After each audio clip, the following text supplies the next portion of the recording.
Hi, welcome to another Liquid Bullet Productions. I've a great guest for you today. World, European and British team coach and instructor, chairman of the TAGB Taekwondo and president of the British Taekwondo Council, former multiple champion, Grandmaster David Oliver. Thank you. Okay, David, so before we get into all of that juicy gossip, can we just roll you back right to the beginning, sort of a bit of your background, where you was born and where you grew up? Right, I grew up in Leamington Spa in Warwickshire. I used to, when I was younger, that's where Randolph Turpin came from, the world professional middleweight boxing champion who beat Sugar Ray Robinson. I boxed at Leamington Boys Club. I got into martial arts when I was in Australia in 1968. I was working on a building site. I was a bricklayer out there. I was a £10 pom. I got emigrated out there, and I was working with a guy called Michael Deakin. And we used to come off work early and go down to the bars, especially in Fremantle in Western Australia, because you just get the breeze there. They called it the Fremantle Doctor. And I went in there and we were playing pool on a table, and a couple of these Australian guys came in. They could hear us that we were poms because the guy who I was with, his name was Michael Deakin. He was, I didn't know this at the time, but he was a black belt in Wadaroo Karate. And these guys came in and knocked the money that we'd put on the table off the table and said, "We're next." And this Michael Deakin just kicked him in the head. And I was just like absolutely shocked. I went, "You don't want me to swear on this, do you?" You can. I just went, "What the hell was that?" And he said, "That was a Marawashageri." And he sparked this kid out. And that's, I started talking to him about martial arts then, and he gave me books to read on karate by Masuyama, and that's how I got into it, you know. And then when I came back to England, I went to a karate club, but it wasn't a good standard, not as good as what he was anyway. And then about 2 weeks after I'd been back, Rikiar came and did a demonstration in the town where I lived in Leamington with 3 or 4 black belts, Bob Howe, Murray Walker, Bill McCracken. They did a demo and I joined up, and that's how it started. And that was 1970. Yeah, so to what age was that, David, for you? I was not young then. I was, well, working out. I'm 81 now, and that was 1970, so I was in my late 20s.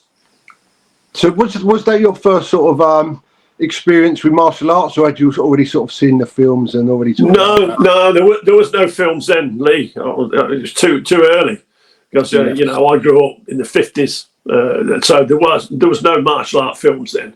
And like I said, the first thing I got into was boxing. So I boxed at Leamington Boys Club and boxed every factory then, like Roots and Austin and Rover. They used to have their own boxing clubs, so I used to travel around and box in those clubs. But there was no, that was the first experience I'd ever had in martial arts, and I didn't even know about karate until Deakin gave me the book. You know, and then once I read the book by Masuyama, and then he gave me other books and talked to me about it, then I got into it, you know. Yeah.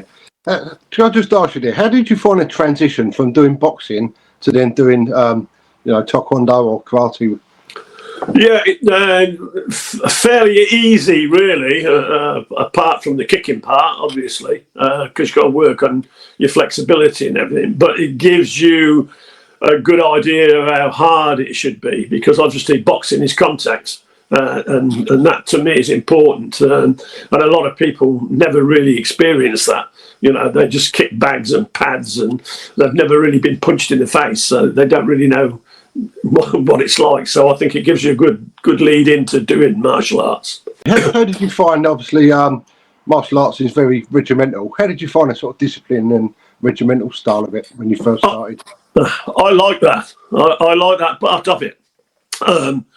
But I found it was different with different instructors. You know, my instructor, Bob Howe, he was the first person to get a black belt in this country off Rikiar, which is the ITF system.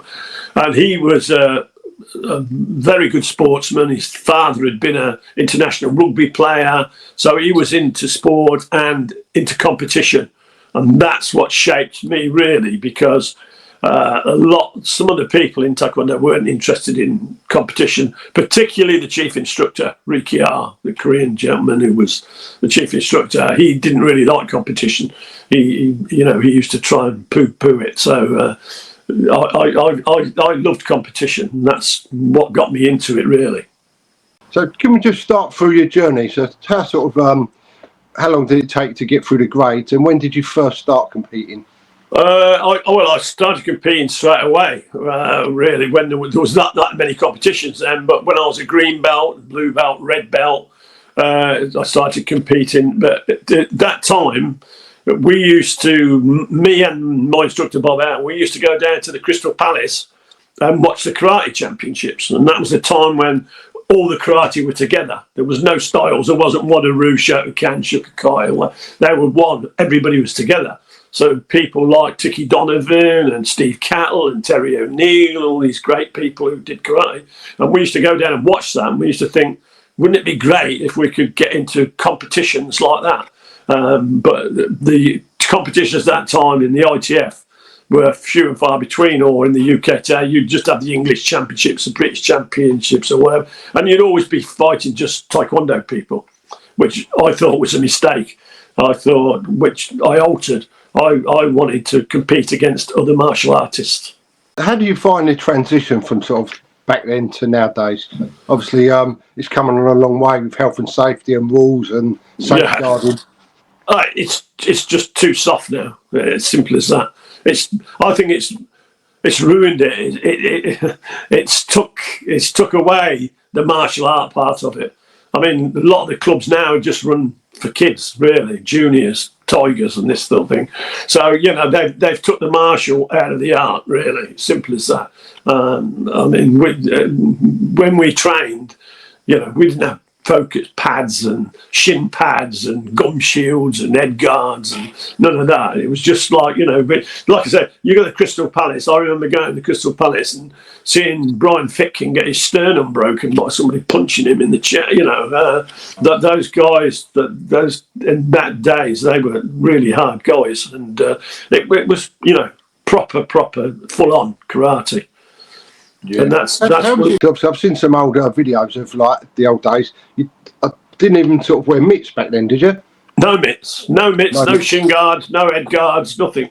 No, it was just full on. And you used to look at how many bruises you'd got. Actually, it's just like a badge of honour. When you come out and your shins were black and blue and your arms were black and blue and all that kind of. It was that's how everybody thought. That's what it meant. There was no women training. There was no children training. It was just men. So it was a very macho thing at that time.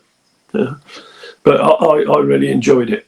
Yeah. How did you find the injuries? Did you have many injuries through your career? I never really. I broke a couple of toes, broke a wrist. I bust my hand a couple of times breaking bricks. But apart from that, no, not really. I think you got conditioning. We used to do a lot of conditioning then, which people don't do, now. I mean, when we used to train in commentary, Riki, he'd have you standing there banging your arms together for 20 minutes, doing this in, out, all that, smacking your arms with black and blue, but, and your shins too. So you did a lot of conditioning, so you didn't really get hurt that much.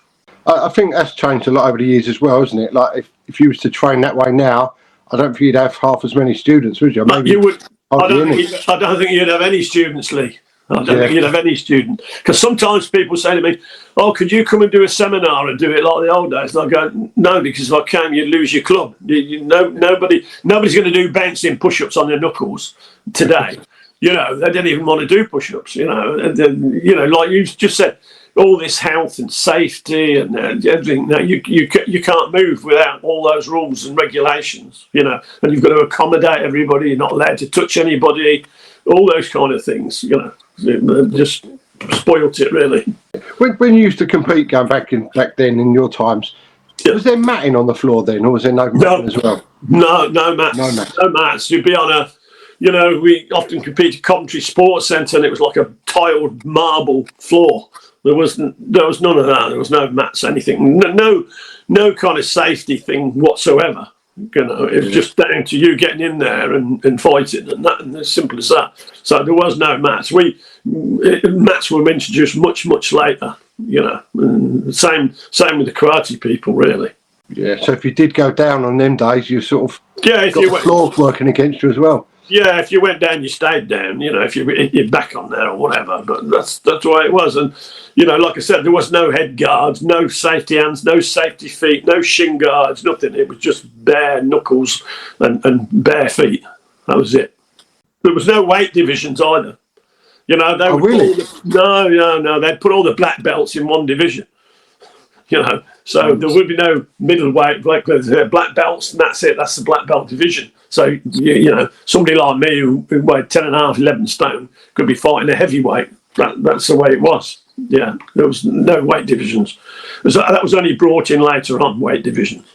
And then I think they only brought in 3. Like that day we had 6 or 7 or whatever. But then when they did bring it in, it was only 3 divisions. Yeah.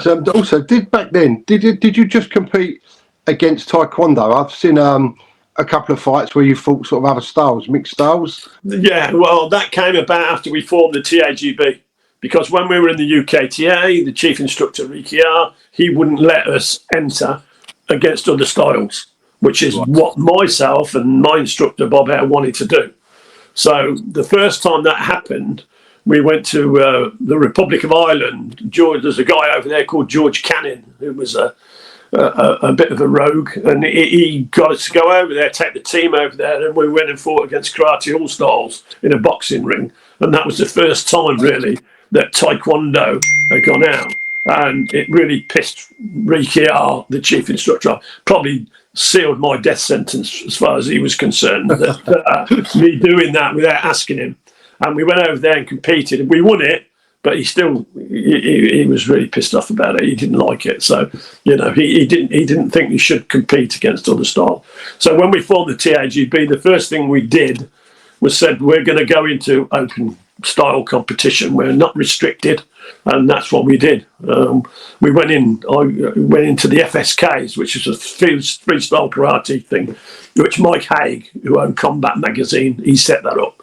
And there was people there like Greg Wallace from Basker, Mickey Dinsdale from karate, the Laugar, there was Roy Stanhope, Unel Wellington, who were all karate guys. And what we decided to do was put a tournament on each month in a different area and run that, and then he would put the scores and the records in the book. So, and from then on, we competed all the time against the Warriors in the Clash of the Titans and all those kinds of things. And I enjoyed that more, and it was more challenging because they were totally different style to us, and we had to learn pretty quick because we're leg sweeping, which we never did, and things like that. You have to adjust, and so it was a learning curve, but something I enjoyed. So did you add them extra moves into your own sort of armoury? Yeah. We learned from like the things like the blitz that they did. We'd never done the blitz. We'd never seen the blitz. So you know, when they started doing that, and you know, they had a way of trying to nullify your front leg side kick, which worked quite good for them, and doing a rear leg sweep and things like that if you're kicking a front leg. But you know, we were behind actually in this country. Germany and Holland were far in advance in Taekwondo to what we were because of the different instructors that they had. They had people like Park Jong-soo who liked sparring and competing, and Kim in Germany, whereas in this country we had Ricky R, and he didn't like competition, so he never encouraged it. David, can I just roll you back now to sort of when you first started competing? How did you find them first sort of fights? Sort of stepping on the mat? Was you nervous? How was your sort of mental state? Yeah, I was slightly apprehensive, but not too much, because in the club that we had, Bob Hare, the instructor, and the other instructor, Bill McCracken, we used to fight all the time, so like competition fighting. So I wasn't that bothered about it, and I knew Bob was very good himself. He was a champion, and so I was sparring with him a lot, all the time. So I wasn't too bothered about really facing anybody else after him. Yeah. How did you also get selected to fight for the country or represent the country? Well, you went to a tryout. We had the first international tournament I went to was the European Championships in Holland, and that was in '76. And we tried out, and they selected. Everybody went to a fight off. You fought off, and you got selected. And that was the first time there. Then you would fight with everybody in that group, in that squad, and then you get picked either one or left out, one of the two. You know, as simple as that. So then you went away and went abroad, which we really enjoyed.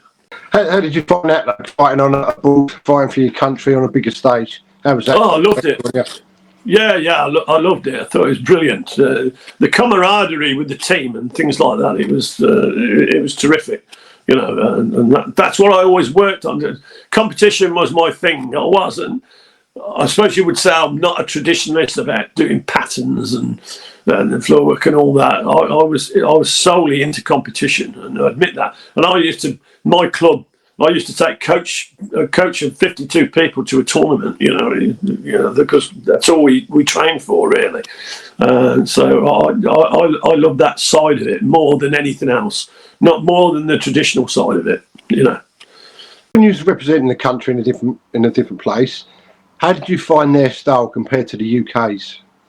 Well, when we first went to Holland, for instance, the Germans and the Dutch were far in advance of us.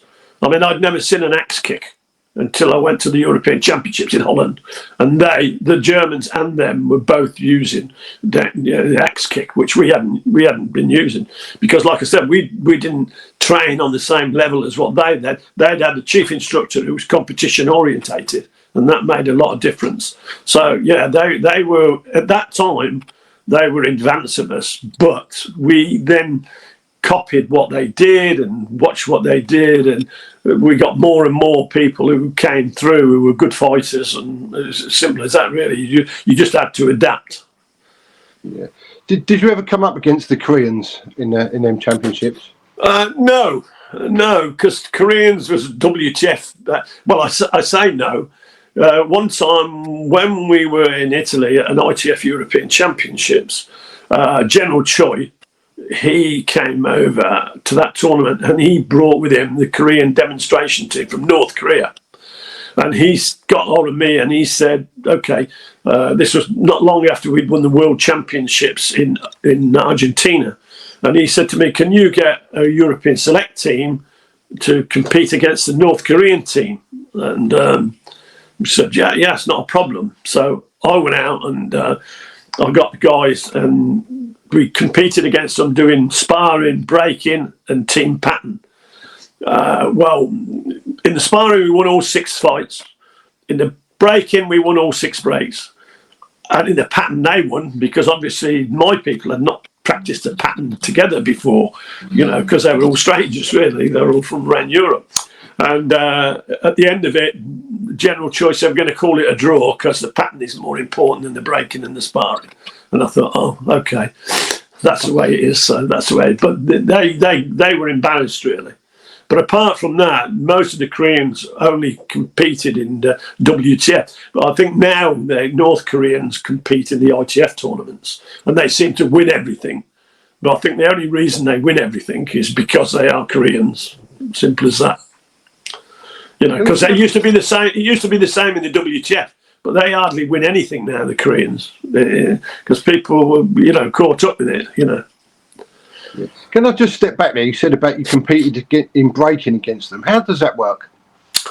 Well, they'd give you, if there was a 5-man team or 6-man team, each person would have to do a different break. So one person would do the turning kick, one person the side kick, one person the punch, one person the reverse knife hand, and one jumping kick. That's how that worked. And you'd have piranha pine boards in a holder, or being held apart, and that's how you practice. We used to practice breaking all the time, because Ricky R is a really big Korean, and he was really heavily into he was very good at destruction. So we all practiced breaking from when we were yellow belts.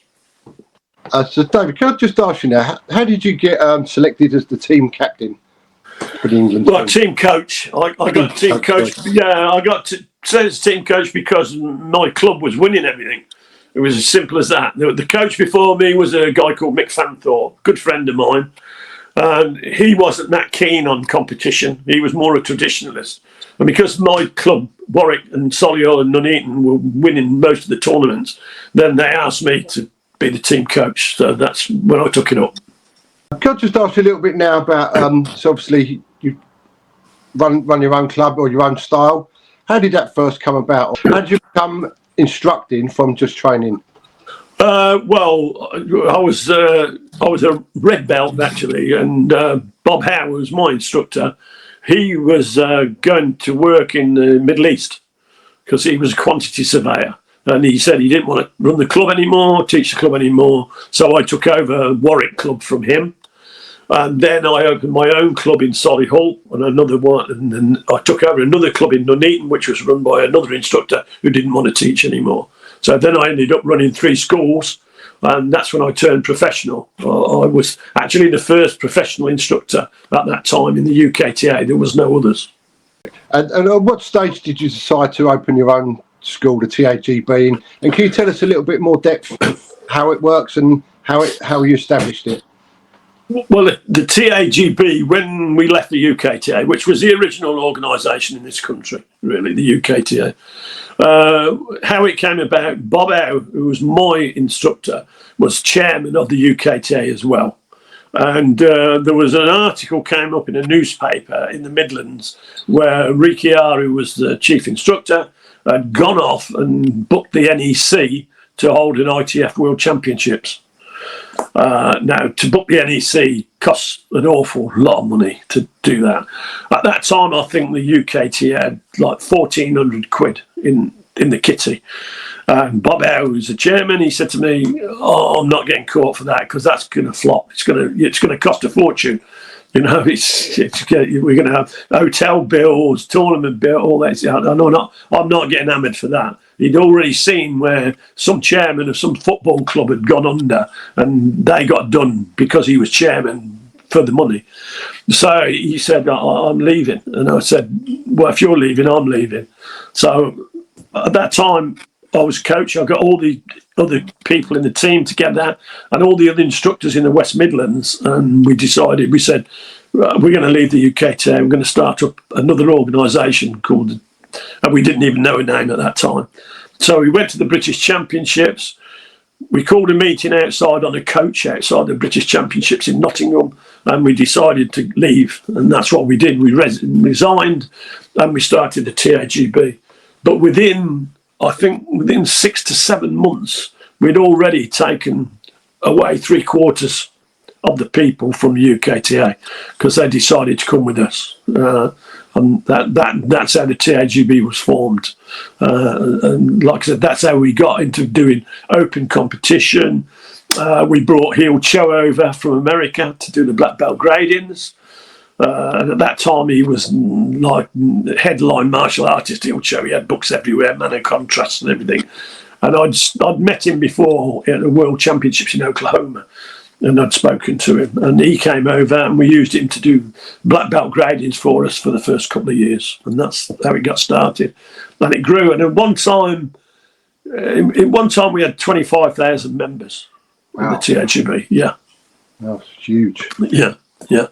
I mean, today we've got 15,000 members. So, because COVID knocked it back quite a bit, How many different countries did you go to when you was representing the country? Oh, loads. We went all over the place. Well, I've been to America, went to the Battle of Atlanta. I've been up to Toronto in Canada, Germany, Holland, Spain, Italy, all over the place, really. Yeah. Who would you say was the most challenging team to fight, like from another country? From another country, I wouldn't say in Taekwondo. I'd say the most challenging teams to fight are people like all styles teams, or mixed teams, karate teams, they're harder, in my opinion, to fight. Taekwondo, you're all on the same level, if you know what I mean. You're all the same style. But when you were fighting against somebody who's a totally different style, I think that was much harder. When you're fighting against Laugar from Birmingham, Laugar, Alfie Lewis's Liverpool freestyle, the karate teams, people like that, the Warriors, and when it was Clash of the Titans, they were far more challenging than fighting Taekwondo people. Yeah. How did you find that sort of, obviously, how challenging was it to see like a different sort of style coming at you? Well, you have to adapt. How do you even prepare for that? Well, you had to adapt, simple as that, because they had a different set of ethics. Some people got bitten, some people got headbutted, some people, So if the people who we picked to go in the team had to be prepared to fight, simple as that. Because those people, that's what they were like. Because I didn't conform to traditional values. So when I fought, I tried to stamp on you, drag you out to walk out. So Teddy O'Neill was Teddy give me at a competition. I was doing something I shouldn't do. I think I dragged someone, and he went, he's an animal. And that's the stuff from there. Like I said, people got bitten. People got headbutted, people got kneed in the groin. So when we picked a team to compete against them, we only picked people who we knew could fight and adapt to those kind of situations. It's difficult. Yeah, it's crazy. Yeah, how were the rules back then, though? How would, like, if one of them moves went through like a headbutt, did they get penalised for that, or was that? Yeah, sometimes they would. It depends who the referees were and all the judges, because none of them were our referees and judges. That was always people who they brought in. But it was like I said, it was really difficult when you spar Taekwondo people. The discipline was there. You didn't get that kind of thing. They wouldn't be allowed to do that, and we wouldn't do it either. So it wasn't allowed. But when you went somebody else, like Clash of the Titans, and you fight there, and you've got a team of all mixed styles, people from all over the place fighting against you, and probably their discipline is not the same. They've not got people standing on them saying, "No, you can't do that. It's not on." Then it's very difficult. But we in the end, we were the only team that ever won 4 Clash of the Titans. So we overcame it in the end, and we got their respect, and that was the main thing.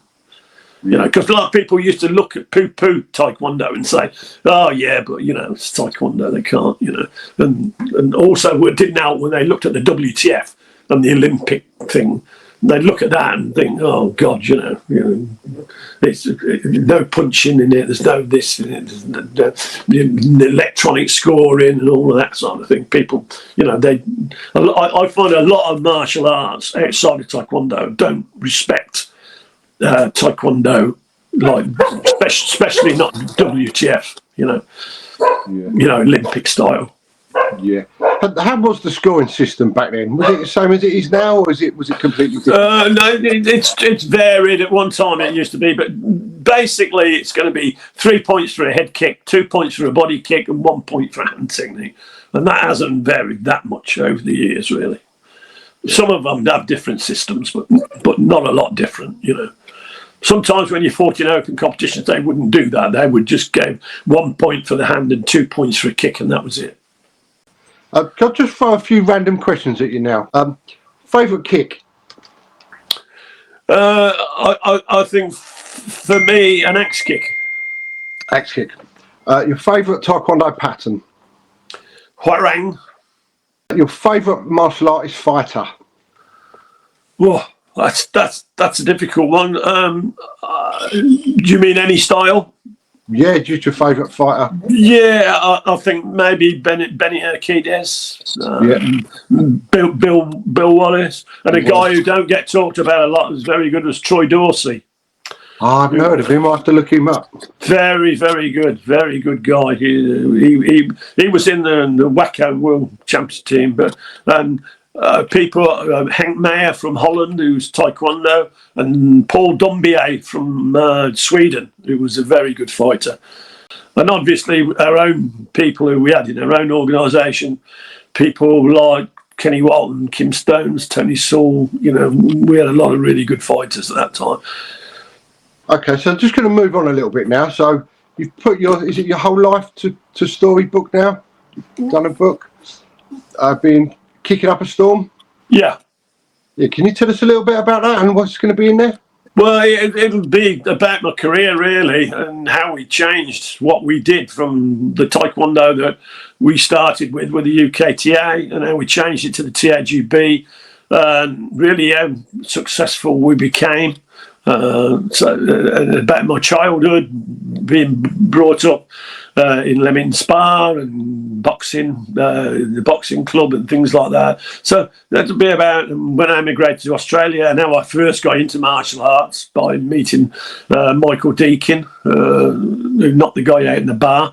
So that kind of thing. And people who I've met over the years who were characters who are in martial arts, you know, people like Meiji Suzuki, who was a karate instructor, who I found a very open-minded, very good guy. People like some of the Koreans who I've met, CK Choi, for instance, from Canada, who's an original. So, yeah, a lot of people, it'll be in that book, and team members as well, people who were in our team, who fought for us and competed for us. Yeah. When can we look forward to seeing that one out, David? I'm hoping to get it out in the middle of next year, maybe July, something like that. I've altered it a couple of times because things move on, and then you think I didn't put that in, and getting the photos and things like that. But we are working on it. Yeah, so we can stay tuned and look forward to that one coming out. So just rolling forward now, just if you didn't take the path you went down with the martial arts, was there anything else in life you would have wanted to be? No, not really. No, well, I was a bricklayer. I was a builder. I worked for myself. I had a bricklaying gang who I worked with. So not really. Maybe if I didn't do that, maybe working with animals.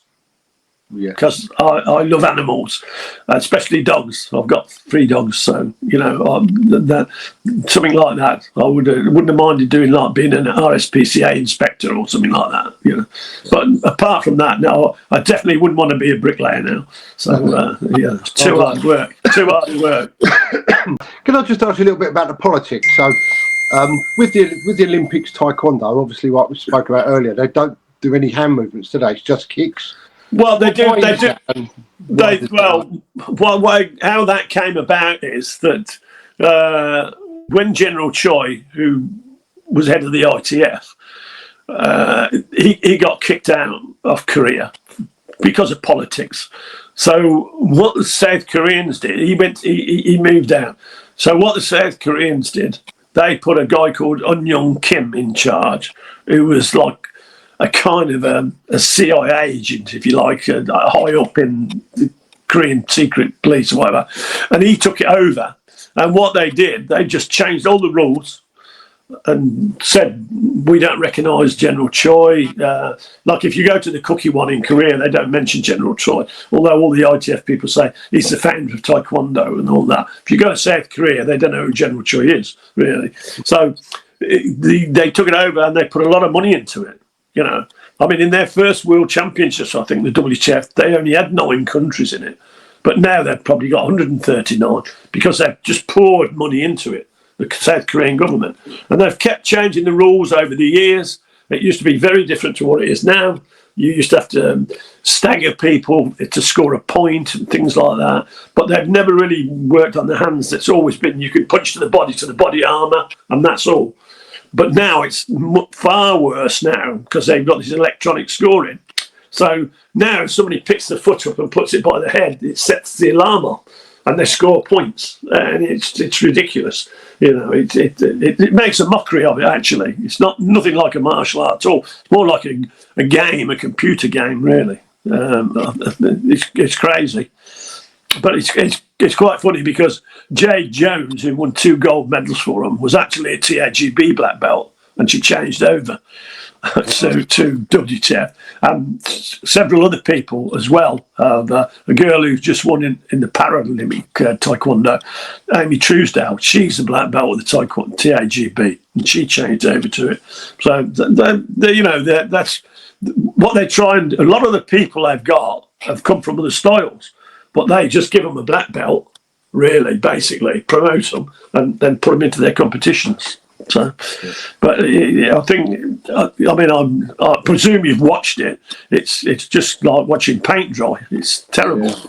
I was going to say, obviously, most people start a martial arts for like self-defense, don't they, to begin with? Yeah. What's your personal opinion of obviously where they fight with their hands down? It's sort of setting you up in a bad example, isn't it? Not to sort of... Well, well, it's not. Doesn't relate to self-defense at all. No. To me. I'm not saying everybody who does karate or taekwondo can fight in the street, but that to me, because they've never actually... we've competed against them a couple of times before they did the Olympic thing, and as soon as they got hit, that was it. They didn't want to know. If they got punched in the face, they didn't want to know about it. So, it's like you say, it's just not realistic. It's a bit like watching a computer game to me. I don't know, why people would put their children into it at all. Just a question I always ask my guest, David. Have you ever had to use your martial arts in a real life situation? Yeah, a couple of times.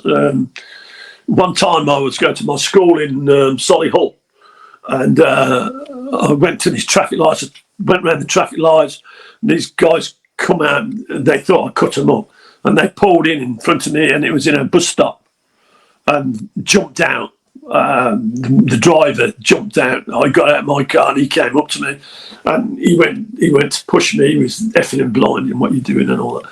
And I just stepped to one side and hit him, knocked him down. He went on to his knees. Then the other guy got out of the car the other side, and he went, "Oh, I don't want any trouble or anything like that." And that was it, basically. And another time, I got in a bit of a ruckus in a bar with a guy called Roy Oldham, who used to do Taekwondo. He still does Taekwondo, actually. And we had a bit of a sort out there with some guys, 3 or 4 of them. So, so it's always stood me in good stead as far as that's concerned. Yeah, I was just going to say, off the back of that, how do you find that sort of martial arts has helped you with confidence, having to deal with confrontation? Well, I think you have to look at it realistically. I mean, my son was in the Royal Marines, and he works in security, and he's done 3 tours of Afghanistan and Iraq, and he still works in it now. He's in Libya at the minute working, and he's always said, you've got to face up to it. It's as simple as that. You put a good front on, really, basically. But I've never really bothered that much. I've never felt unsafe or anything like that, but obviously it might be a different situation to someone who comes at you with a machete or something, Yeah, I think martial arts definitely does give you that confidence to be able to handle yourself in that situation. Yeah, and stand up and speak and deal with people, because sometimes people have just got a lot of front, They can't actually fight at all, but they think they can, or if they've been drinking or doing drugs or whatever, then But you've got to be aware of that. I think that's the other thing, is being aware. I think some people are not aware. I remember Jeff Thompson. I did a bit of work with Jeff Thompson doing a video and stuff, and he said the trouble is a lot of people, they're not aware. They're a victim. Because a lot of these people don't pick on somebody, they don't go up to a 6'6" bloke with tattoos and script there and pick on him. They look for a victim. That's what they're looking for. So if they think you're weak, they're not going to pick on somebody they don't think they're bullies. So that's what they're going to look for, And he always said, a lot of it, people have got victim written all over them, Yeah, I agree. So just going back to your club now, the TAGB. How as a instructor of it all, how does that make you feel pleased when people are coming through the ranks and you're seeing people growing and representing your club and your country coming through? Yeah, it's brilliant. I mean, I've so many friends over the year, and some of the people who I coached, they still stay in contact with me on Facebook and invite me out and go to things like weddings and stuff like that. And if it wasn't for Taekwondo, that would be it. I wouldn't really have a life. That is my life. I've always said Taekwondo gave me everything, so I try and give everything back to Taekwondo. As simple as that, and that's my main goal in life, and look after our instructors and treat them with respect and look after them, and help them where we can, as much as we can. Yeah. Just stepping on from there, so how has the Taekwondo sort of balanced your life out? Obviously, always busy, competitions, weekends and stuff. Well, yeah. Well, I've got 8 children between me and my wife. I've got 14 grandchildren and 2 great-grandchildren. So our house is never quiet, and it's always a busy line. And like you say, we've just recently done the black belt grading, which took 3 days to do over a weekend. We've got the British Championships coming up on November the 30th in Worcester Arena. And then next year we've got tournaments in Belgium, Switzerland and Canada. So it does keep you busy. And also going on the British Taekwondo Council, which is like the governing body for all Taekwondos that are in there. Apart from the WTF, they've got their separate group. So, yeah, I'm always busy, always, something going on, going somewhere, doing something. Sometimes it's a bit of a pain. And, of course, gradings. I'm a grading examiner, so I travel all around the country doing gradings for people. Can I just ask you, have you got any words of advice for any youngsters that want to sort of follow in the path or go through the ranks? What words of advice have you got for them? Well, my words of advice is to go and look at any martial art, before you join it, go and see the martial art, look at it. Don't think, well, where it is and how much it costs and things like that. Make sure you've got a good instructor. That's the basis of everything to me. If they're a good instructor, there's a lot of people out there now running schools and clubs, taekwondo, karate, kickboxing, whatever, who are not very good at all. They're just in it to take the coin, really. Simple as that. They've got loads of kids playing games and not doing anything, really, not teaching them anything worthwhile. So, for me, if I was a parent, you wouldn't take your kids to learn to swim in a club that somebody couldn't swim.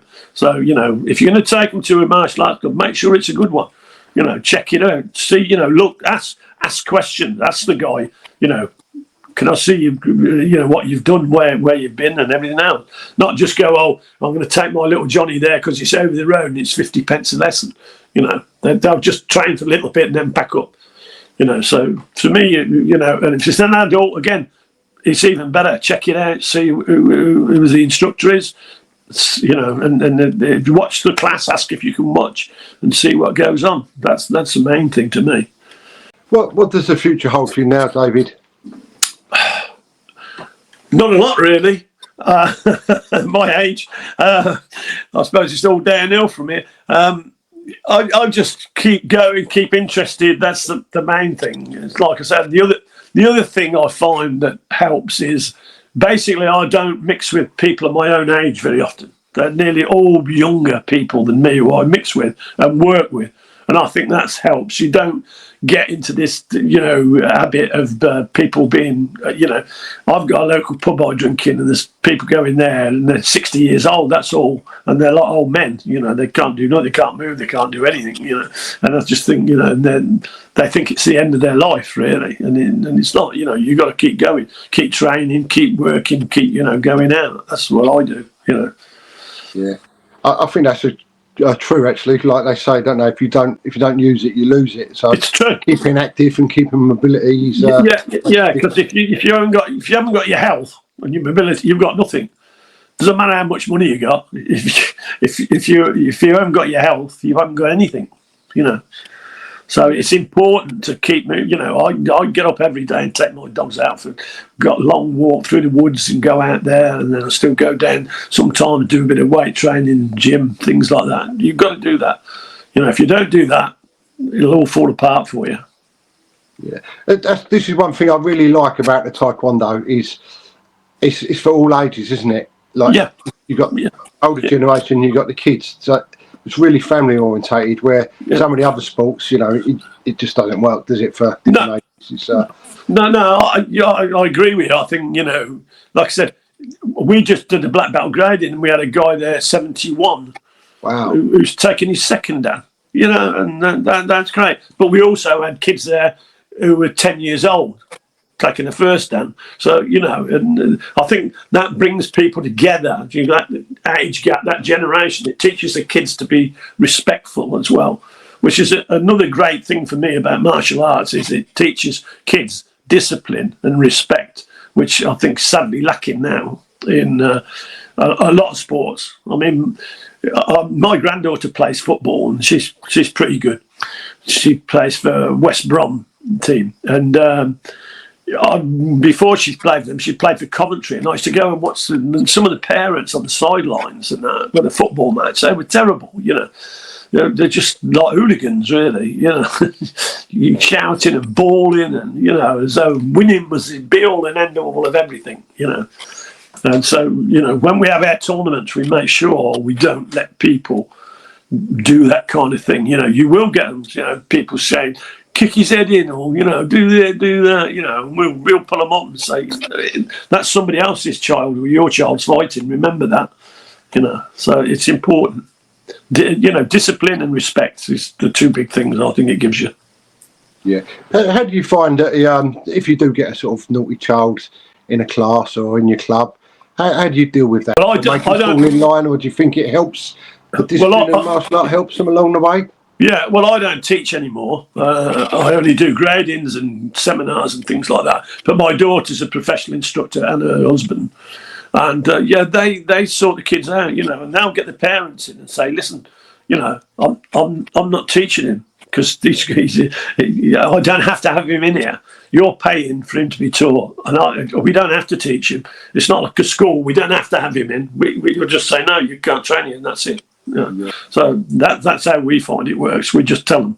But usually the kids jump on it, you know, once they're taught to say, yes, sir, or yes, mum, or whatever, and bow and respect, then they get into it, you know, and they grow up to be good kids, teenagers, you know.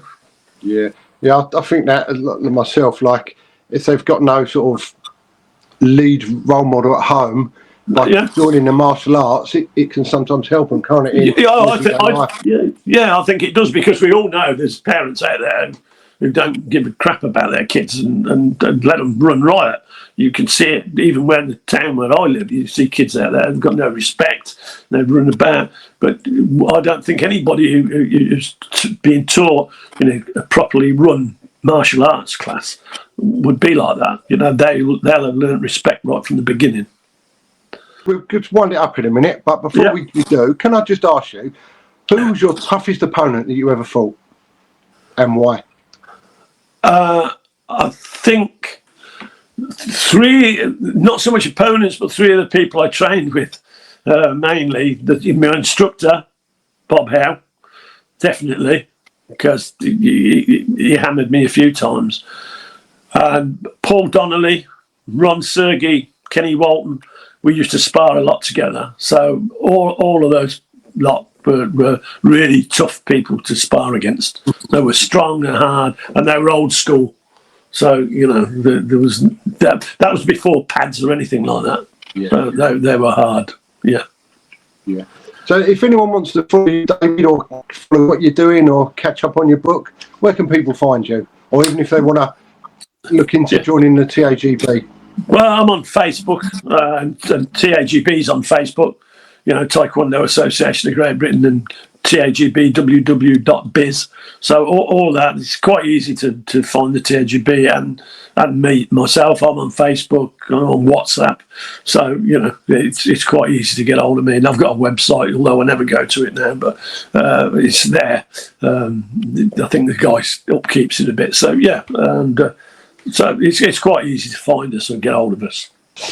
Okay, David, we're starting to wind it up there. Yeah. Thank you ever so much for coming on and sharing your story. It's been great hearing it. No problem. All right, lovely. Thank you for coming on. Appreciate it. Thanks a lot. People I'd like to thank who I'd never mentioned or I want to mention who helped me on my journey so far. The first one is a guy called David Humphries, who was a journalist whose son Peter trained with me as a black belt at my Warwick club. He used to do all my press releases for the newspapers, magazines, radio and TV, local media, and he was a very good guy. Unfortunately, he's passed away. Bay Logan, who was the editor of Combat, he always gave us a lot of support and exposure to our association. Bob Sykes, Martial Arts Illustrated, and the promoter of the Clash of the Titans. Bob always gave us good coverage as well. And Jeff Ross, unfortunately again a guy who passed away, used to run Super Sport sparring equipment. He sponsored us the first World Championships we held as Taekwondo International in 1988. He sponsored that event, and also he was the first owner of Combat magazine before he sold it on to Mike Haig. But the one guy who helped us, or me and the association more than anybody else, was Tim Ward, Mr. Tim Ward of Geeko Martial Arts and Fighters magazine. He did lots of things for us, lots of sponsorship, promoted us, and travelled with us sometimes on occasion. And again, unfortunately, Tim has passed away.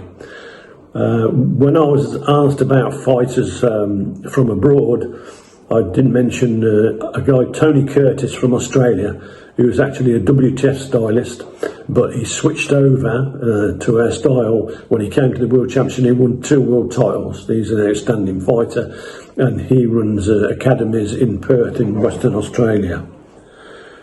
And now I'd like to also thank the TAGB committee, who supported me all the way through. That's Mike Dew, Paul Donnelly, Ron Sergi, Kenny Walton, Yanni Peros, Don Atkins, and Brian Towndrow, who unfortunately has passed away. So, and of course my long-standing and suffering wife, Sue, who's always backed me and supported me on everything I've done.